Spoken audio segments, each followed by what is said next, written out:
Assalomu alaykum. SAT Maths kitobidan Exponential Radicals mavzusiga doir misolni ko'ramiz bugun. Hop, birinchi misolimizga qaraydigan bo'lsak, a ni 1/3 ikkinchisi 3 ga teng bo'lsa, a nimaga teng bo'ladi deb savol beryapti. Bu holatda biz aytyapti, a ni -1/2 ikkinchisi teng 3 ga deb savol beryapti. Bu holatda biz a ni topishimiz kerak. A ni topishimiz uchun bizga eng xalaqit beradigan narsa darajadagi manfiy ishora. Shu manfiy ishorani yo'qotib yuborishimiz kerak. Qanaqa qilamiz desani, hop, shunchaki a ni 1/2 ikkinchisini o'zini maxrajiga tushirib yuborsak, daraja yo'qoladi. Hop, biz darajani yo'qotmasdan oldin, darajadagi manfiy ishorani yo'qotmasdan oldin darajaga ko'tara olmaymiz. Hop, buni yo'qotgach, proporsiya qilamiz. 3 bilan a ni o'rnini almashtirib olsak, 1/3 teng a ni 1/2 ikkinchi darajasi. Bizdan a ni o'zini so'ragan, shu sababli darajani yo'qotib yuborishimiz kerak. Shu sabab ikki tarafini kvadratga oshiramiz. Kvadratga oshirsak, darajani kvadratga oshirganimizda alohida surat alohida, mahraj alohida darajaga oshadi. 1 kvadrati 1, 3 kvadrati 9 teng. Hop, mana hop, darajadagi bilan 2 ga ko'payib ketib, qisqarib ketib, a ni o'zi qoladi. A imiz 1/9 ga teng bo'lar ekan. Bizda bir javobga to'g'ri keladi. Hop, keyingisi aytyapti, agar 2 ni x-inchisi taqsim 2 ni y-inchisi teng 2 ni 3-inchisiga bo'lsa, x nimaga teng bo'ladi deb savol beryapti. Ha, bo'ldi. Buni ham yozadigan bo'lsam, 2 ni x-inchi darajasi bo'lingan 2 ni y-inchi darajasi teng 2 ni 3-inchisi. Qaranglar, x topishimiz uchun kasr beryapti. Kasrni hop, asoslari bir xil bo'lganligi uchun biz buni 2 ni x minus y-inchi deb yozib yuborsak bo'ladi daraja xossasidan. Hop, bu 2 ni 3-inchisi. Mana. Xohlasa daraja xossalarini ham video dars qilib qo'yamiz. Keyingisi qaranglar, yana shu daraja xossalar, yana ikkita asoslari bir xil bo'lganligi uchun darajalarni o'zini tenglab olsak, x minus y teng 3 bo'ladi-da. Bu tenglamadan x topib qo'ysak bo'ldi. 3 plus y. X imiz y plus 3 shakilda 3 plus y ga teng, ya'ni a javobga to'g'ri keladi. Keyingisi, agar y ni 5-inchisi 10 ga teng bo'lsa, y ni 20-chisini toping deyapti. Ha, bo'ldi. Bu ham qiyin emas. Y ni 20-chisi bo'ladigan bo'lsa, qaranglar, bu yerda 20 degani y ni 5-inchisi ko'paygan 4 degani. Biz hop, e'tibor bersanglar, hop, y ni 5-inchisi ko'paygan 4 ni biz y ni 5-inchisini umumiy 4-inchi deb yozib olsak bo'ladi. Bu degani, hop, y ni 5-inchisi bizda 10 ga teng edi. Shu sabab y ni 5-inchisini o'rniga 10 ni qo'ysak, 10 ni 4-inchisi. Bu 10 ni 4-inchisi degani d javobga to'g'ri keladi, ya'ni 10.000 ga. Hop. Keyingisida this expression shu where x. Ha, qaranglar. Bizda aytyapti, x katta 0, y katta 0 bo'lsa, ildiz ostida, ya'ni 4-ildiz ostida x kvadrati y ni 4-inchisi nimaga teng deb savol beryapti. Yoki-da quyidagilardan qaysi biriga teng bo'ladi? Ya'ni ifodani soddalashtirishimiz kerak. Hop, bu holatda bu ham daraja xossasiga to'g'ri kelib qoladi. Ya'ni x ni kvadrati y ni 4-inchisini 1/4 bo'ladigan bo'lsa, Hop, ko'paytmani umumiy darajasi bo'lganligi uchun alohida ko'paytirishimiz kerak.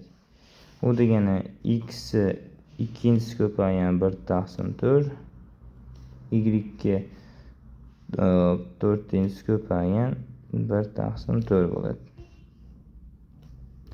Bu holatda 2 bilan o'xsharsa 2 qoladi. 4 bilan to'qsalsa 1 qoladi.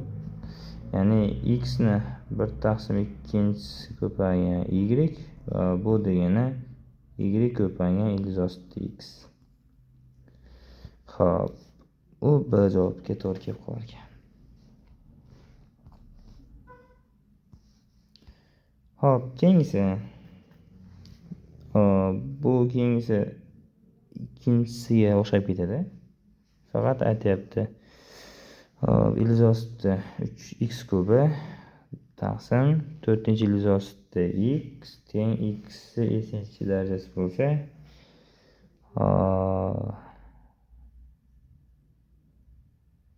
x ning barcha musbat qiymatlarida s nimaga teng bo'ladi deb savol beryapti. Bo'ldi. Qaranglar, bu holatda ham birinchi navbatda x 3-darajasini biz yozib olishimiz kerak. Mana ildiz darajasi 2 bo'ladi-da. Daraja ko'rinishida yozamiz. X 3/2 bo'ladi. Keyingisi 4-ildiz ostida x ni daraja ko'rinishida o'tadigan bo'lsak, x darajasi 1 ga teng bo'ladi. Bu x 1/4. Endi x kub ildiz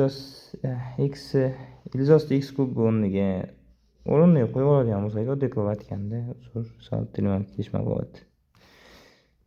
Mana holatda yozib olsak bo'ladi. Ya'ni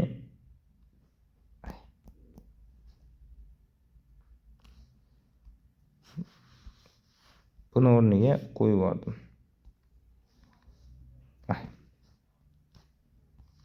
Bu teng bo'ladi x s darajasi.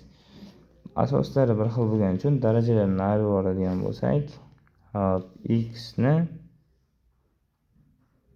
2/2 bo'lib qoladi. Bu teng bo'ladi x s-ga. Asoslari bir xil bo'lgani uchun tenglamani tashlab olsak bo'ladi.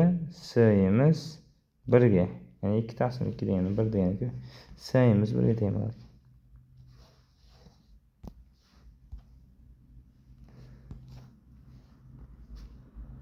Hop, keyingisida agar 3 ning x teng 10 ga bo'ladigan bo'lsa, 3 ning x minus 3-sini toping deyapti.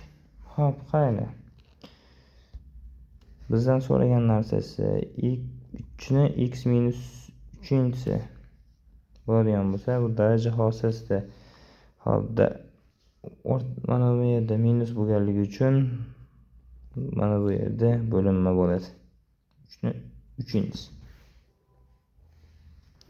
Ya'ni darajada manfiy ishora tursa, u asosda bo'linmaga teng bo'ladi. Xo'p, shu ko'rinishga o'tib olsak bo'ldi. Bizda x 3-si 10 ga teng edi. X 3-sini o'rniga 10 qo'yadigan bo'lsak, 10/27, ya'ni 3 kubi 27. 10/27 degan javob C ga to'g'ri kelib qolar ekan. Keyingisida A va B lar musbat son bo'lsa, butun son bo'lsa, quyidagilardan qaysi biri katta demoqchi. Ya'ni son tanlab qo'yaylik. Musbat son deyapti. Hop. Agar bir B 2 tanlaydigan bo'lsak, 2 ning kvadrati 4 bo'ladi. Hop, bunga 1 tanlaydigan bo'lsak, minus 2 ning 4-si bu 16. Hop. Bu ham 4. 1 4. Bu 2 o'zidan B eng kattasi chiqar. Bu misolda qiyinchilik yo'qda, son tanlab qo'yib qo'ysanglar bo'ldi edi. Hop, 8-inchisida aytyapti. Agar x kvadrat teng y kub bo'lsa, buni qiymatini toping. Z ni so'rayapti. Z nimaga teng bo'ladi deyapti. Qarang. x 3'te z inchisi teng y ga 9 inchisi deyapti. Qaranglar. Mana holatda ishlasak bo'ladi.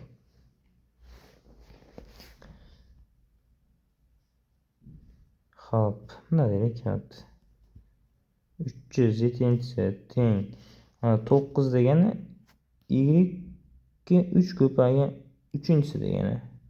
Xo'p, darajada ko'paytma bo'lsa, mana holatda bitta darajasini ichkarida, ikkinchisini tashqarida qoldirgan holatda qavs ko'rasak bo'ladi. Shu paytda y kubi alohida ajrab qolsa, y ni kubi mana bu yerda x kvadratga teng edi. Shu sabab x 3 z inchisi teng hop x kvadratini kubi bo'lib qoladi. Ha, shunaqa. Endi hop mana bu qavsni olib tashlasa ham bo'ladi x dagi. Shunda x 3 z inchisi teng x ni 6-inchisi bo'lib qoladi-da. Asoslar bir xil bo'lgani uchun 3 z teng 6 ga z imiz 2 ga to'g'ri keladi. Shunda D javobimiz to'g'ri bo'ladi.